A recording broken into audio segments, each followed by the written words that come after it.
Well, you were kind of like the Lex Luthor of Supernatural. Wasn't designed that way, but it's kind of where it ended But up. Crowley was sort of, you know. He was middle management when he started. And like me, like Lex, you had to give all these monologues. You spoke a lot. Oh, God. Do you miss that? Jensen once asked me, he was being very polite, but he asked me one day, he goes, okay, I got to ask you this. He said, Bob and I were wondering, how come when you're doing your off-camera dialogue, you're perfect.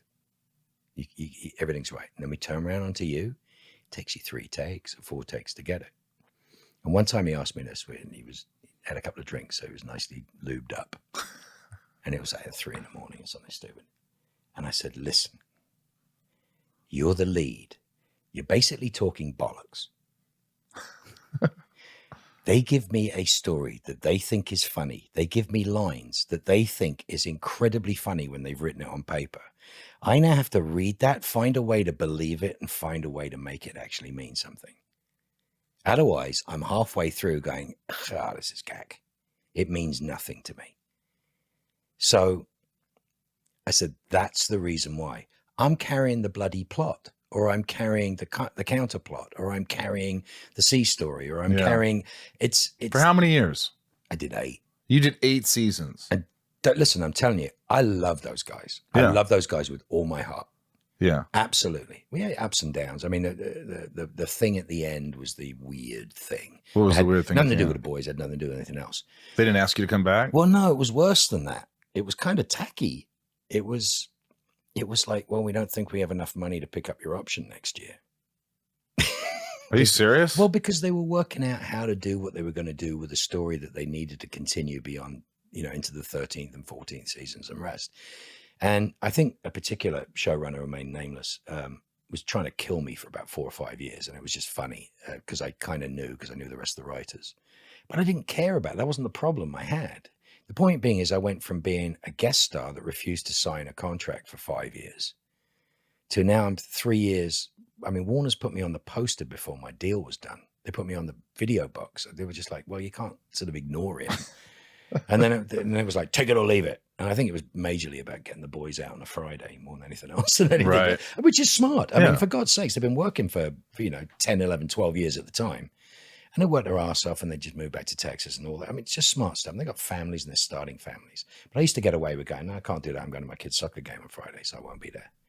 And then they were like, take it or leave it. And I was going through a divorce at the time. I was like, I could just disappear, or I could just pay my bills and what I'm supposed to do and take the job and say thank you very much. So I was grumpy for a little bit, and they tolerated me being in a bad mood for a year or so. And then I started to make friends and things were wonderful. And then they come to the end. They go like, well, we don't know if we can take up your option. And I was like, and I said to Bob, I think it was what pissed Bob off, is I said, if you take me off the poster, I'm not coming back because I don't do windows. And that was not received well. Really? You just said that? Well, yeah, it's exactly what I said.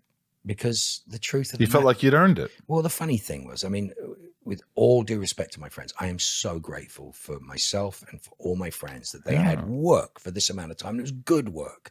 And that everybody on that crew was just fantastic. They were all at my wedding, for God's sake. Yeah. It was a big deal. Plus the fans. But the fans are amazing. That's without saying. But I played the same scene in season 12 5 times over 5 episodes. And I was like, all right, gig's up. The gig is up. And so, everyone's kind of, they won't get rid of you. They won't get rid of you. I'm like, I'm done. I know I'm done. You knew it. Yeah, I knew I was done. Transpo. What season was this? What season was this? 12. 12. I was killed at the end of 12. And Transpo went, like, take your car home. I'm like, well, I don't have transport then. It's like, we'll do it. So I took my car home like a month and a half early, 2 months early. I was taken to and from set every single day. I was taken home. I was dropped at airports, brought back. It was just, I was looked after. That was sweet. It is sweet. And people don't have to do that. They did. And it was, and I think what surprised everybody on set on my last scene is I'd already spent 2 weeks saying goodbye to everybody. And I didn't want to make a speech for the first time in my life. And I think they got a little upset that I didn't make some big speech because I'm big mouth. You didn't say anything? I said, thank you very much, and walked away. I'd spent 2 weeks talking to every single person. So you didn't have to say anything? I didn't feel I had to say anything, but I think it got a bit weird. And then, I don't know. I just do you get invited to the supernatural conventions? I don't. No, You don't. no. I did 17, and then it was really weird for my friends. It was weird for my friends. What do you mean? Okay, so Ruth plays my mother. Wonderful, lovely actress, beautiful human being. Worked her butt off on the show. Should have been my ex-wife. It would have been even better. Right. It would have been fantastic. If she'd have played my ex-wife in the show, it would have been just something else. Right. But okay, she's my mom. Doesn't really make sense in the canon. She's my mom, but we made it work, and she's just brilliant. She's just wonderful to work with. And really, do I want to go to a convention where every single question she gets is, "When's Mark Sheppard coming back?" Because that's what happened for a year. Yeah. That's not cool. They got work to do. They got things to do. They deserve better than that. Right. So I opted out of those at first. It was very uncomfortable for a bit, and then I opted out of it after I'd done my 2017 stuff. And I went on tour with Robin Hitchcock. And I didn't act for a year or so. I was miserable. It was like everybody was having a party and I wasn't invited. I'm not talking about the convention. I'm talking about just generally the series. And that's not nobody's fault. And I genuinely, with my whole heart, have never begrudged them a moment, a minute. Right. Do you talk to them still? Yeah, I talk to everybody. You talk to everybody? Yeah, I talk to Jared on occasion. People come over to the house. I see Kim all the time. Kim's daughter swims with my son. Kim Coates. Yeah, I love Kim. Just did Rob and Rich's podcast after a period of time, which was fun to do. I want to interview them just to annoy them. Richard Spate. I love Spate. I love him. And He's I had them on the wonderful podcast and Rob Benedict. And they're fantastic people. And, I've played with them.